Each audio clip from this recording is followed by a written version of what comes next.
Yo, what's up everybody, it's your boy and I'm back and I'm giving you a review for Boruto chapter 29. Depending on how you guys react to this chapter review will determine whether or not I continue to do chapter reviews of Boruto in the future, because I know a lot of you guys have asked me to start reviewing the Boruto manga and start reviewing the Boruto anime, and I'm currently behind on the Boruto anime, though I am catching up. So with that being said, this chapter review will have spoilers. If you're an anime only viewer, highly recommend clicking off. Now, if you're still here, let's talk about this chapter, yo. Now, I gotta say this, man. I gotta say this. I've been a big proponent for Ikimoto, the artist for the Boruto manga, to start utilizing more manga panels. And if you don't know what I'm talking about, it's the fact that like in a lot of his chapters, especially with his fight sequences, Ikimoto will do 3 to 4, sometimes if we're lucky, 5 panels on a page. And the reason why I say that that's a bit troublesome is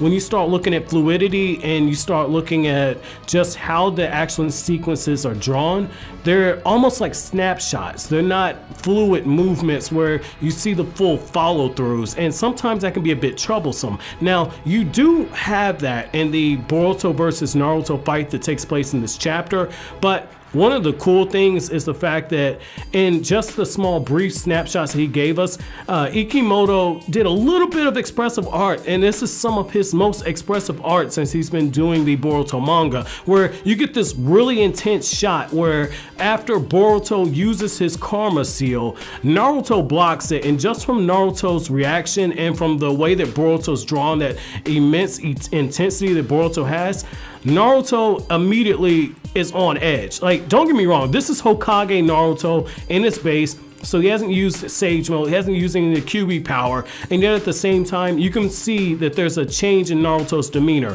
Whereas before, when Naruto and Boruto are going at it and Boruto's using all the shadow clones and everything, Naruto is just easily finessing this dude. Like, Naruto's not having any trouble out of him. And yet the moment Boruto decided to use his karma seal, the level of intensity in the fight picks up, and you get this very beautiful shot where Boruto is weaving the hand signs and he goes into his lightning style thunderclap arrow. When he throws that jutsu at Naruto, just the intensity and just the focus on it, that was really good. And what I really liked about it is the fact that Boruto was attacking Naruto with enough focus and enough intensity that Naruto actually had to resort to using some shadow clones. And that shows you, for a brief moment, Naruto was quasi-serious. Obviously, if Naruto used his full strength in his base form, he'd absolutely demolish Boruto. And you gotta keep in mind, this was just a sparring match. This is just father and son sparring, and at the end of it, you know, Naruto's saying, even without the karma seal, I can tell that you've gotten stronger, I can tell you've been training. And it's very interesting because Boruto, when they even bring up the suggestion of training, right? Himawari busts him out, it's like, you're really excited about the idea of training with dad, aren't you? And Boruto's, you know, kind of, you know, nagging back at her and everything. See the sibling banter, but Boruto's like, yeah, dad, I'm in the middle of playing the game right now. I'm at a really good point, but, you know, training with you sounds really fun. It's just like, you can see the progression from where Boruto, when we first get introduced to him in the Boruto movie, where he was then, opposed to where he is now. Like, back then, Boruto wouldn't put that game down for nothing, and yet here, he puts it down, and you can tell he's been training with Sasuke. And you can tell just from the movements and everything and from the level of focus that Boruto has in the fighting, you can tell that some of that Sasuke training has been getting in there. I would have liked to have seen more lightning style jutsu, since that is Boruto's specialty. And since when he's training with Naruto, they have an unwritten rule. Boruto goes all out, but Naruto in his base does not hold back either. Obviously, there is some restraint because we have seen what Naruto in his base can do, and yet at the same time, when he hits Boruto, he's hitting him with just enough force to where it's pushing Boruto back and pushing Boruto to his limits. Like, Naruto is slowly grooming his son to take that next step as a ninja, and I really like seeing that. Like, one of the things that Kishimoto was able to do very beautifully in the Naruto manga is when he had certain characters fighting, particularly when Naruto was about to, before he got to the main boss, but in the fights leading up to the main boss, you could always tell that Naruto was talking through his fist. And that's why I always bring up the number of panels, because what Kishimoto would do is you'd see like the facial expressions, the grimaces, you see like the shuriken coming out of the holster, the twisting of the wrist, you see like the finger movements, all the little small stuff, and it's like every panel told an individual story. Whereas with this, you get the snapshots, and it just would have been really good to see like when Boruto is throwing all those different taijutsu barrages at Naruto, if we actually saw Naruto blocking them, instead of you getting like the sound effects on the side where you have like the different punch explosions and everything going on. Instead of seeing that, it'd been really cool to actually see Naruto flipping his wrist and blocking and using the cross arms and everything. That'd have been really good to actually see more of that. I feel like that was a missed opportunity, and yet because Ikimoto likes to do these snapshots, and that's his particular preference, I also think that it comes down to being a little bit lazy, because when you're Kishimoto's assistant for so long, you know the importance of doing things in a very detailed manner. But you know, one thing to keep in mind when it comes to Ikimoto is that when he was given the reins to draw the Boruto story, you know, he was told like, you're gonna draw what Kodachi gives you for a storyboard, and I'm gonna look over Kodachi's stuff, but Kishimoto said, I also want you to draw this in your own art style. So I have been spoiled, and a lot of us have been spoiled with how Kishimoto does things, but even the Boruto animator has even come out and said that, you know, looking at some of Ikimoto's action sequences are really hard to do, because when you try and animate it, it leaves a little bit to where you're not sure which direction to go in. And so when you look at this fight, when the anime gets it, dude, when the anime gets this, you can believe they're gonna add a bunch. They're gonna add a bunch to it. Like, the anime's probably gonna have Boruto use the Boruto stream and some more stuff in this. That's gonna be really cool to actually see that. Now, the other thing that we learned, a lot of people speculated this, but when you use the Karma Seal, it boosts your physical attributes. And one other thing, and Naruto kind of hints at this, right? Like when he sees the change in Boruto's chakra when he uses the lightning style thunderclap arrow, right? Naruto notes this. Basically, not only did Boruto's physical stats go up, but his chakra went up several fold as well. And that's very interesting. That's very interesting that Boruto with an unmastered Karma Seal was able to use this much. And so that in itself is pretty interesting. But the whole time this is going on, Kawaki is watching. He has a very keen eye. He has a very keen eye, and he's absorbing a lot of this. And he's actually tracking Naruto's movements rather easily, whereas Boruto is unable to keep up with them. And the reason I want to bring this up now and kind of segue into it is Kawaki looks like he only gave Boruto a portion of the Karma power to use for the training match. But on the flip side of this is when you see the Boruto and Naruto interactions after the training session, and they're kind of, you know, slapping fists and doing handshakes, and they're doing the reconciliation seal with the whole thing with their fingers and all that after the sparring, and you see father and son laughing and yucking it up. Kawaki is getting triggered, and it triggers a flashback. And this, I will say, Ikimoto did a really good job conveying the emotions of Kawaki during his matches with Jigen. And I gotta say this, right? Jigen is absolutely savage.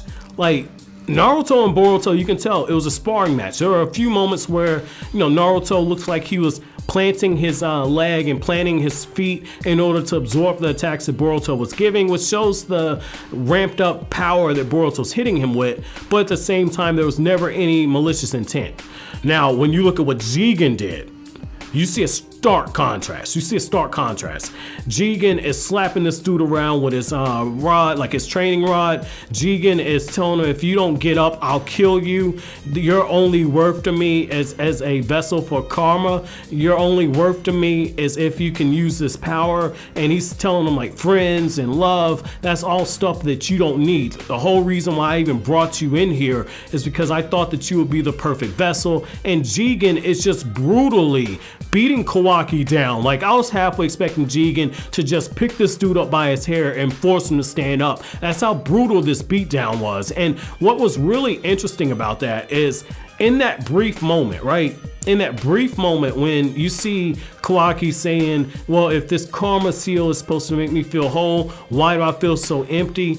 In that moment, you see something completely different. Whereas Naruto would have taken that as a teaching moment like he did with Boruto and told Boruto, yeah, karma seal looks like it amped your power up, but at the same time, looks like you still got some training, get used to it. When you finally master this, you'll be able to proportionately increase the amount of chakra that you use for your jutsu. You see a bunch of just teaching moments with Naruto. You see the difference in parenting. Whereas Jigen is more of an authoritarian type figure on a more of a sadist level, Naruto is more nurturing. And it just shows something I've always found fascinating when it comes to Boruto and Kawaki, which is the fact that, you know, Boruto was grown up to be spoiled and coddled and loved. Kawaki was abused by his real father. Jigen continues to abuse him, and Jigen is doing it for the sole purpose of letting him know, like, hey, like, you're only here for this purpose. If you cannot fulfill this purpose, I'll kill you.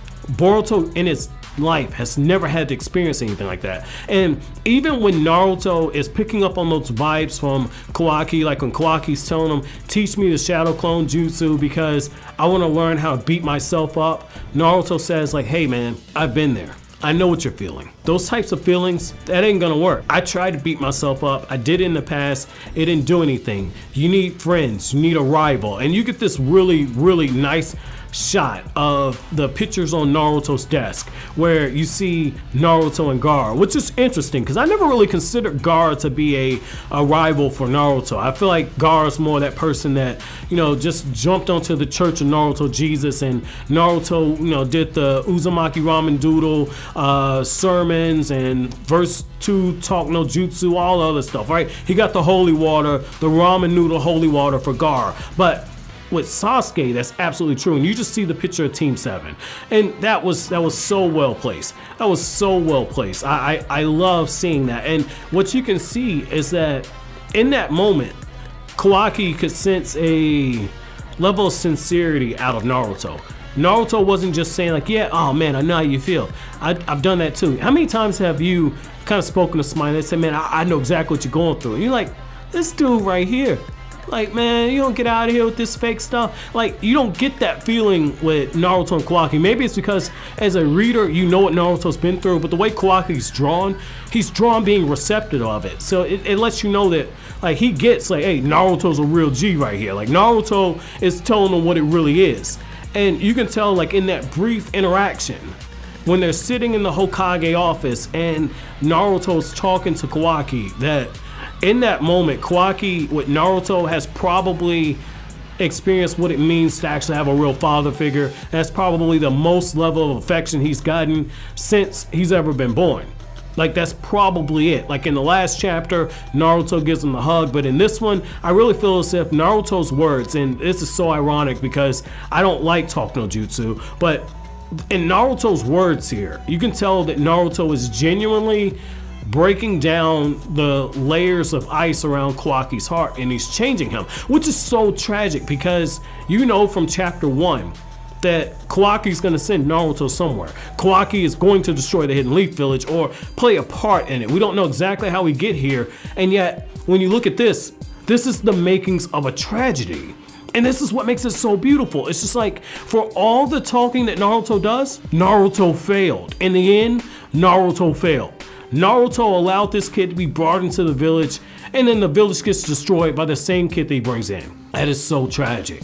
That is so tragic. And when you have the chapter end off, the panels on the outside show where it has in the text that the assassin of Gaara, Kashin Koji, approaches the Uzumaki household. And it's just like, we know one thing about Naruto, we know that you don't play with this dude's family. You don't play with this dude's family, and you don't play with his Sasuke. Those are just two things you don't play with, right? And it's just so telling that this dude is right there at Naruto's residence, and Kawaki is going into what I call stage 2 of his humanity, where he's experiencing his regret, he's experiencing things he's missed out on, and he's trying to reconcile with it. And I really feel as if that base that he broke of Himawari's that Boruto's been on him to fix, I really feel as if that is going to be symbolic in the sense that that's going to be Kawaki putting together the pieces of his own humanity. So I mean, that's gonna be interesting. Now, I do want to close out with this. Right here. Now, what I also found interesting is the fact that, you know, Delta was saying like, Kashin Koji, like, you lied to me, you deceived me. How could you go into Konoha, but you said that if you don't have chakra that is registered with Konoha, that it'll automatically self a detection team. Well, how can you do it? Damn it, why are you lying to me? And that's more of the stuff where it just really feels as if, like, okay, they're putting this out here. Kashin Koji is Jiraiya. Like, I know it's gonna trigger a lot of people, but I mean, the breadcrumbs are there, and this is feeling a lot like the whole thing with Toby. I'm not gonna beat this over the head. I will say this, shameless plug, I did a video with Anime Balls Deep over on his channel called Is Kashin Koji Jiraiya? I'll link that in the end credits of this video or in the description box down below, one or the other, so you can check that out, because we got some pretty good theories on that. And this chapter kind of brings a lot of that stuff back into it here. Now, the other thing about this is, like, when Kashin Koji's walking and you see the toad just hop off of his belt and the toad's croaking, I mean, that's the other thing. Jiraiya used toads for his spying.